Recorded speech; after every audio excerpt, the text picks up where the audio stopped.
Normal ব্রাউজারের download speed দেখতে পাচ্ছেন 700 কেবি, but এই সফটওয়্যারের ডাউনলোড স্পিড দেখতে পাচ্ছেন 2 এমবিপিএস, মানে প্রতি সেকেন্ডে 2 এমবি করে স্পিড। আমার 4G ইন্টারনেট বলে 2 এমবিপিএস দিচ্ছে। যদি আপনার 5G হয় তাহলে আরও অনেক স্পিড দেবে। যে কোনো একটা ব্রাউজার ওপেন করে নিন এবং সার্চ করুন নেট ডাউনলোড ম্যানেজার। তারপরে দেখতে পাচ্ছেন প্রথমে যে লিঙ্কটা আছে ওখানে ক্লিক করবেন। তারপরে এখানে দেখতে পাচ্ছেন নেট ডাউনলোড ম্যানেজারের সব কিছু ফিচার্স এখানে দেওয়া আছে, কী করতে হয় না করতে হয় আপনারা পড়ে নেবেন। ঠিক আছে, যা যা আছে সব ভালো কিছু। ওকে, তারপর ওপর দিয়ে দেখতে পাচ্ছেন ডাউনলোড বাতাম আছে একটা উইন্ডো খুলিয়ে, তো ডাউনলোডে ক্লিক করবেন। তারপরে কোথায় সেভ করবেন সেই লোকেশনটা এখানে দিয়ে দেবেন।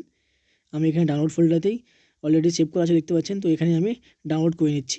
ওকে, লোকেশনটা ওপেন করে নেবো। তারপর এখান থেকে ডবল ক্লিক করে রান টু অ্যাডমিনিস্ট্রেশন ক্লিক করে ওখান থেকে ইনস্টল করে নেব। ওকে, তারপর দেখতে পাচ্ছেন এখানে নেক্সট করে দেবেন, নেক্সট ইয়েস করে দেবেন। তারপরে ক্রিয়েট টু ডেস্কটপ শর্টকাট করে দেবেন, নেক্সট ইনস্টল করে দেবেন। তারপরে ডু নট করে দেবেন, করে ইনস্টল করে দেবেন। তারপরে ইগনোর করে দেবেন। এটা দ্যাটস লঞ্চ হয়ে গেল। ওকে, দেখতে পাচ্ছেন এখানে পিছন দিকে নেট ডাউনলোড ম্যানেজার সফটওয়্যারটা চলে এলো। ওকে, তারপরে ফিনিশ করে দেবেন সিম্পলি। ওকে, চলুন আমি একটা স্যাম্পল দেখে দিচ্ছি কেমন এতে কী করে ডাউনলোড করব। নর্মাল ব্রাউজারে সিম্পলি আমি একটা সফটওয়্যার ডাউনলোড করছি, দেখতে পাচ্ছেন নর্মাল ব্রাউজারে সিম্পলি ডাউনলোড করব এটা।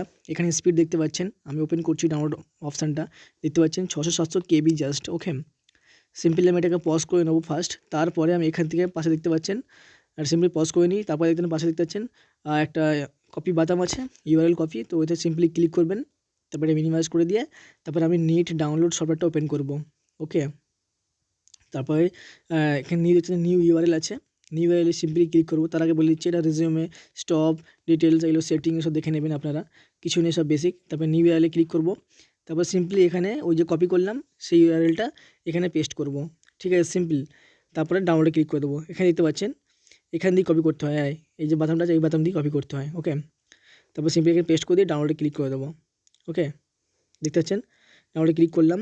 এবার এখানে স্পিড দেখতে পাচ্ছেন, প্রথমে স্টার্টিং হলো বেসিক থেকে, তারপর আস্তে আস্তে নিচের দিকটা দেখবেন যেটা ব্যান্ডউইথ আছে ওটা স্পিড 1.2 এখানে 2 এমবি করে যাচ্ছে, দেখতে পাচ্ছেন এত স্পিড আছে এইটায়, এই ব্রাউজারটায়। ঠিক আছে, অবশ্যই ডাউনলোড করবেন। এবং কোনো কিছু বড় ফাইল, মুভি, সিনেমা বা কোনো বড় সফটওয়্যার, কোনো সফটওয়্যার করার জন্য যে সফটওয়্যার ফাইল ডাউনলোড করতে হয় সব এখানে ডাউনলোড করবেন।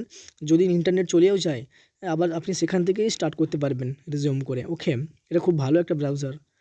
ওকে, চলুন আজকে ভিডিওটা এখানে পর্যন্তই। এমনই টেকনিক্যাল ভিডিও পেতে ফলো ফিক্সট্রন ইনফিনিটি।